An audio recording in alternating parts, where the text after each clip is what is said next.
कैसे एक बंदा इन सब एआई को एक दिन में 593 बिलियन का नुकसान देता है। अगर तुम्हें ये झूठ लग रहा है तो नहीं, इट्स ट्रुथ। तो मैं बात कर रहा हूँ चाइना के एक बंदे की जो कि इन सब एआई को पीछे छोड़ जाता है। इसकी कहानी शुरू होती है 1985 से, जिसमें ये रहता था एक जेजियंग गुआंगडोंग नामी शहर में। ऐसे ही साल और दिन बीतते गए और एक साल 2007 में इसको जाना जाता है को फाउंडर ऑफ हाईफिलियर के नाम से। इसी साल इसको मिलती है मास्टर ऑफ इंजीनियरिंग की डिग्री और फिर एक साल बाद ये फाइनेंशियल मार्केट की टीम बनाता है, वो भी अपने क्लासमेट्स के साथ। इसकी थीसिस ये होती थी कि ये रिसर्च करता था टारगेट ऑफ ट्रैकिंग एल्गोरिदम्स पे, जो कि बेस्ड होते थे लोअर कॉस्ट पीटीजेड पे। के पेरेंट्स जो कि बहुत ही गरीब होते थे, उनका प्रोफेशन कुछ ऐसा खास तो नहीं होता था, लेकिन वो प्राइमरी टीचर्स होते थे जो कि सामने वाली गली में पढ़ाते थे। वैसे इसका नाम लियांग वेफरिंग है, जिसने हाल ही में डीपसीक एआई को बनाया था। उस वक्त इसके खास एडवाइजर तो नहीं होते थे जो कि इसको बताएं कि असल काम किया कैसे जाता है, लेकिन हाँ एक बंदा होता था जो कि इसको फ्रेंडली एडवाइस देता था। आफ्टर ग्रेजुएशन ये एक दूसरे शहर जाके चीफ फ्लैट में रहता था, जिस शहर का नाम था चेंगडू सिक्वान, और वहाँ पर इसने बहुत सारे रास्तों से एआई फील्ड्स में अप्लाई करने की कोशिश की, लेकिन ये फेल हो गया। मगर इसने हार नहीं मानी, ये ऐसे ही कोशिश करता रहा। और फिर 3 साल बाद ये ट्रेडिंग इन्वेस्टमेंट मैनेजमेंट की टीम ढूंढ के उसके साथ मीटिंग फिक्स करता है। उस टीम का नाम था हैंगजो याकीबी, और ऐसे ही ये बहुत सारी टीम्स अपने तरफ कर जाता है। उसके बाद ये अपनी एक एआई बनाता है जिसका नाम था डीपसीक R1, और फिर उन सबको इसमें इन्वेस्ट करने के लिए कहता है। जब उसमें ये सब इन्वेस्ट करते हैं उसके 2 या 3 साल बाद ये AI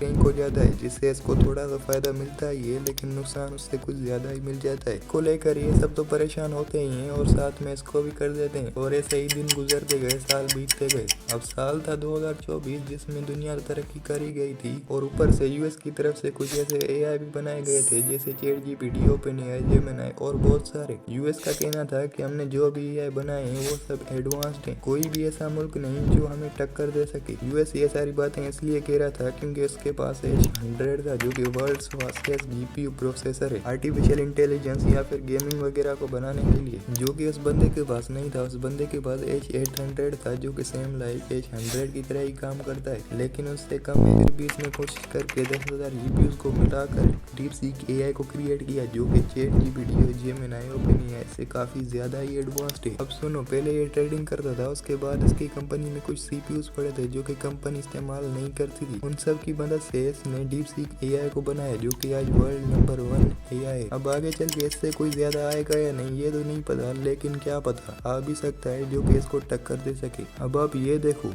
The release of DeepSeek AI from a Chinese company should be a wake-up call for our industries that we need to be laser focused on. और इस एआई की खास बात ये भी है जो कि दूसरों में नहीं, जैसे चैटजीपीटी आपको ओल्ड इन्फॉर्मेशन और जो भी होता है वो आपके सामने अपीयर कर देता है, लेकिन ये एआई ऐसा नहीं। इसको आप जो भी चीज़ कहेंगे ये as a real person think करके आपके सामने अपीयर कर देगा। और इसको लॉन्च भी उसी दिन किया गया था जिस दिन ट्रम्प प्रेसिडेंट बना था। उसके बाद ये इन सबको 593 बिलियन का नुकसान देता है, जो कि कैलकुलेटर में भी लिखने में नहीं है। ये नुकसान एनवीआई की रेपुटेशन को गिरा ही देता है, साथ में एनवीआई को भी बहुत बड़ा लॉस दे देता है। एनवीआई यूएस की टॉप मोस्ट कंपनियों में से एक कंपनी है, जिसमें ये अपनी गेमिंग, एआई और बहुत सारी चीजों के लिए जीपीयूज और सीपीयूज बनाते हैं। ये कंपनी जेनसन ने 1993 में बनाई थी। एनवीआई खास तौर पर गूगल, अमेजोन, माइक्रोसॉफ्ट जैसी बड़ी कंपनियां यूज करती हैं अपने एप्स बनाने के लिए, और यही एनवीआई आज तक चाइना में रेस्ट्रिक्टेड है अमेरिका की तरफ से। अब चाइना ने तो इससे काफी ज्यादा ही अच्छा बना दिया, और वो भी 5.6 मिलियन में, जो कि चैटजीपीटी से 94% कम की प्राइस है। और दूसरी तरफ ओपनएआई, जेमिनी 200 या 300 मिलियन की है, फिर भी ये उनसे ज्यादा बेटर है। So I hope you are entertained by this great AI development. I will meet you next video. All of you, thanks.